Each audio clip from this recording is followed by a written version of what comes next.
우유랑 가장 비슷한 맛이나 향미를 가지고 있는 식물성 식품이 뭐야? 라는 거를 이제 데이터를 통해서 찾아본 거죠. 사람들이 생각하기에는 콩이 제일 비슷한 거 아니야? 저희가 데이터로 찾았을 때는 맥주랑 제일 비슷해 이런 얘기를 하더라고요. 그래서 왜 맥주랑 비슷하지? 이거는 어떻게 보면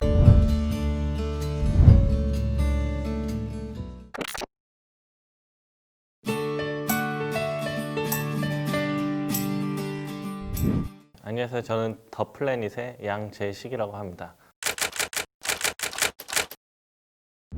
더 플래닛은 순식물성 대체 식품을 연구 개발하는 푸드테크 스타트업입니다.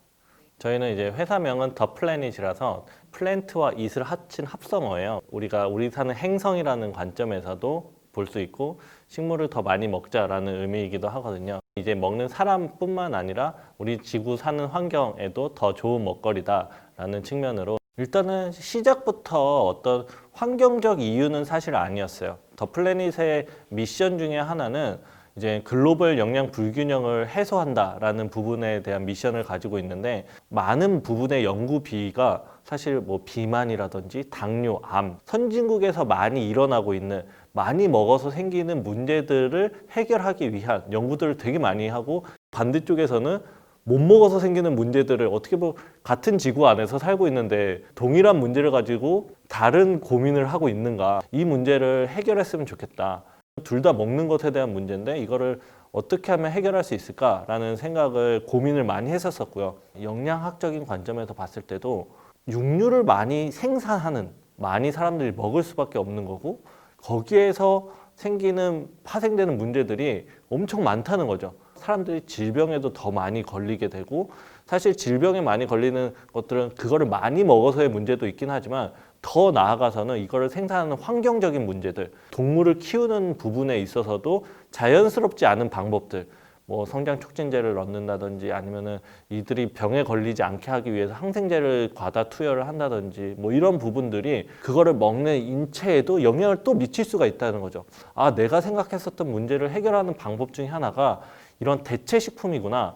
제 나름대로의 방식으로 이걸 해결할 수 있는 어떤 기여할 수 있는 방향이 있겠다라고 생각을 해서 컴퓨터 기술을 이용해서 타겟하는 제품들, 예를 들면 우유라고 하면은 우유가 어떤 성분을 가지고 있지? 그리고 그 성분을 콩으로 대체한다고 했을 때 부족한 성분이 뭔지를 먼저 밝혀내고 부족한 성분들을 식물에서 찾아서 이제 더해서 만드는 제품이거든요. 우유랑 가장 비슷한 맛이나 향미를 가지고 있는 식물성 식품이 뭐야? 라는 거를 이제 데이터를 통해서 찾아본 거죠. 사람들이 생각하기에는 콩이 제일 비슷한 거 아니야? 캐슈 같은 너트 종류도 많으니까 그런 게 제일 비슷한 거 아니야? 라는 그런 생각을 할 수도 있는데 저희가 데이터로 찾았을 때는 맥주랑 제일 비슷해 이런 얘기를 하더라고요. 그래서 왜 맥주랑 비슷하지? 사람의 인지나 경험으로서 찾아낼 수 있는 것들은 아닌데 데이터상으로 봤을 때 우유가 맥주랑 가장 비슷한 향미를 가지고 있었던 거죠. 그래서 저희 제품은 우유 대체제라는 표현을 쓰고 기존에 나왔었던 두유나 아몬드유처럼 하나의 원물로 만들어내는 것이 아니라 우유랑 가장 비슷한 향미와 어떤 물성을 가지고 있는 식물성 원재료들의 조합이라고 볼 수 있고요. 메인 원재료들은 뭐 당연히 콩류도 들어가긴 하지만 아까 말씀드렸던 맥주의 성분도 들어가고 뭐 보리의 성분도 들어가고 이렇게 해서 식물성으로 만들어진 이제 밀크, 이제 우유 대체제라고 말씀드릴 수 있을 것 같습니다. 저항은 양쪽 다 있어요. 채식이라고 하는 부분들에 대해서 이게 취향 문제인데 왜 너희는 육식을 하는 사람들에게 이걸 강요하려고 하느냐라는 것들이 분명히 존재할 수 있거든요. 반면으로는 이제 원래 이제 채식을 하시거나 비건을 하시는 분들 입장에서 봤을 때는 우리는 계란을 대체하거나 이제 육류를 대체하는 제품을 원하는 게 아니다. 왜 고기랑 오히려 똑같이 만들려고 노력을 하느냐. 오히려 그거랑 너무 비슷하면 거기에서 더 혐오감을 느낄 수도 있다. 이런 오히려 것도 있긴 하거든요. 육식을 좋아하시는 분들 사실은 저는 대다수라고 생각해요. 그분들이 어떻게 보면은 불편할 수 있는 시선에 대해서 이거를 아예 먹지 말라는 게 아니다. 우리는 다른 선택지를 주는 거고 이게 더 좋다고 생각하면 그걸 선택하면 된다. 네가 이거 먹는 건 잘못된 거야. 그리고 이거를 먹는 게 인류에 좋은데 사실 이거는 이거보다 훨씬 맛이 없어. 그래도 이거를 선택하는 게 좋아 라고 하는 건 사실 강요면서도 그것 자체가 어떻게 보면 폭력적인 거라고 생각해서 더 좋은 걸 만들고 그 더 좋은 선택이라고 하는 게 당신에게도 더 좋고 그리고 이제 지구 환경에도 더 좋다라고 하는 것들을 이제 증명해내는 것들. 과학적 관점에서 좀 생각을 해보면 왜 육류일까? 왜 혹은 식물성일까? 생각을 했을 때 고기라고 하는 이 단위를 굉장히 큰 단위에서 보는 거예요.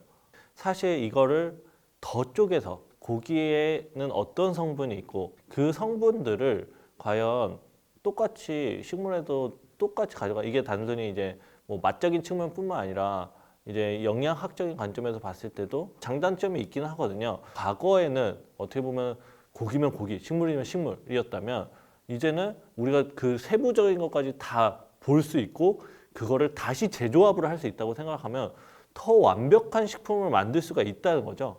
그리고 음식이라고 하는 부분들은 과학만은 아니고 문화적인 부분들도 있고 심리적인 부분들도 있다 보니까 그걸 완전히 무시할 수는 없긴 하지만 그냥 진짜 영양학 관점에서만 봤을 때, 과학적 관점에서만 봤을 때는 이게 꼭 고기여야만 하지는 않다라는 측면이 있는 거고, 사실 마요네즈를 계란 노른자를 이용해서 만들어야 된다는 사실을 아는 사람들이 생각보다 많지 않아요. 그런 관점에서 봤을 때는 지금까지는 마요네즈를 계란으로 만들었지만 지금부터 마요네즈를 다 콩으로 만들 거야 라고 해도 사실 그게 마요네즈 원래 콩으로 만드는 거 아니었어? 라고 생각하는 사람들이 생길 수도 있다는 거죠. 마치 라면에서 콩고기가 들어간 거를 사람들이 이게 콩고기인지 그냥 고기인지 상관하지 않았던 것처럼 이 카테고리가 아예 식물성으로 바뀔 수 있는 그런 파트들은 여전히 많이 남아있다고 생각을 하고, 아, 굳이 동물성 식품을 쓰지 않아도 되는데 혹은 쓰는 게 더 불편한데 이거를 대체할 수 있는 곳이 어디가 있을까? 제품을 개발한다거나 어떤 판매를 할 때 가장 중요하게 보는 가치는 사실 지속 가능성인 거예요. 이걸 계속 먹어도 문제가 없어야 되는 거고 충분해야 되는 게 있으니까 영양학적인 관점이 하나가 있고, 두 번째는 식품이기 때문에 당연히 맛이 제일 중요한 거죠. 맛이 없으면 지속 가능하게 먹을 수가 없으니까. 세 번째는 이제 환경적인 측면이, 그러니까 이게 단순히 1, 2년의 문제가 아니라 뭐 10년, 100년 동안 이거 생산해도 충분히 계속 생산할 수 있는 문제일까라고 생각했을 때는 분명히 환경적인 문제가 들어가는 거죠. 그게 얼마나 더 효과가 있는가, 지속 가능성이 있는가에 대한 수치들을 환경적 수치로 이제 우리가 푸드 풋프린트라는 표현을 쓰게 되는데, 이산화탄소가 얼마나 더 줄어들 수 있는지, 물을 얼마나 덜 써도 되는지, 이제 땅을 얼마나 더 줄일 수 있는지에 대한 부분들을 생각을 하는 거죠. 이 식품 산업에 가지고 있는 책임 중에 하나라고 생각을 하는 거예요. 환경적으로 봤을 때도 축산업이 지금 뭐 온실 효과에 대한 부분에서 굉장히 많은 부분을 차지하고 있고, 뭐 전 세계에서 담수, 깨끗한 물을 쓰는 거에 70%는 축산업에서 쓰고 있거든요. 그리고 우리가 디포레스트라고 해서 산림 파괴 쪽에 있는 영향을 미치는 거에 80%도 축산업이 차지를 하고 있는 거고, 그런 생각을 했을 때 이게 지속 가능하지가 않아. 지금처럼 앞으로는 지구 관점에서 봤을 때는 한계가 분명히 닥칠 텐데 이거를 줄여야 된다고 생각할 때 다른 대안이 있고 더 좋은 게 있다고 하면 인식의 전환에 물론 시간이 필요하긴 하겠지만 충분히 바꿀 수 있다라고 저는 생각을 하고 있습니다. 저는 일주일에 한 번 혹은 하루를 채식을 하는 게 개인이 실천하기 가장 쉬우면서 효과적인, 저희 회사는 목요일 날 점심은 무조건 채식이에요. 저희 입장에서는 시장 조사이기도 하고 연구 개발적인 부분이기도 한데, 근데 국내에서는 사실 환경이 갖춰지지 않은 상태에서 채식을 하세요라고 그걸 강요하는 거나 어떤 권유를 하는 것 자체는 받는 사람 입장에서 봤을 때는 이렇게 어려운 거를 나에게 권유하다니 뭐 이런 생각을 할 수도 있는데, 그런 관점이 사실은 빨리 없어지기를 원하는 거죠. 이건 너무 쉬운 거야. 충분히 너도 선택할 수 있는 거야. 뭐 이런 부분들을 생각을 하고 있고, 이제 한 10년 정도 남았는데 과거의 10년과 앞으로의 이제 10년이라고 하는 단위는 굉장히 차이가 있다고 생각하는 건 변화가 굉장히 빨리 오고 있는 거죠. 저희 기업 관점에서 생각을 했을 때는 지금은 어떻게 보면은 채식이라고 하는 것들이 뭐 대체식품 뭐 이런 식으로 표현이 되기도 하고, 아직까지는 막 그 새로 생기고 있는 분야라고 생각하지만 10년 후가 되면 너무 당연한 시대가 될 가능성이 높다.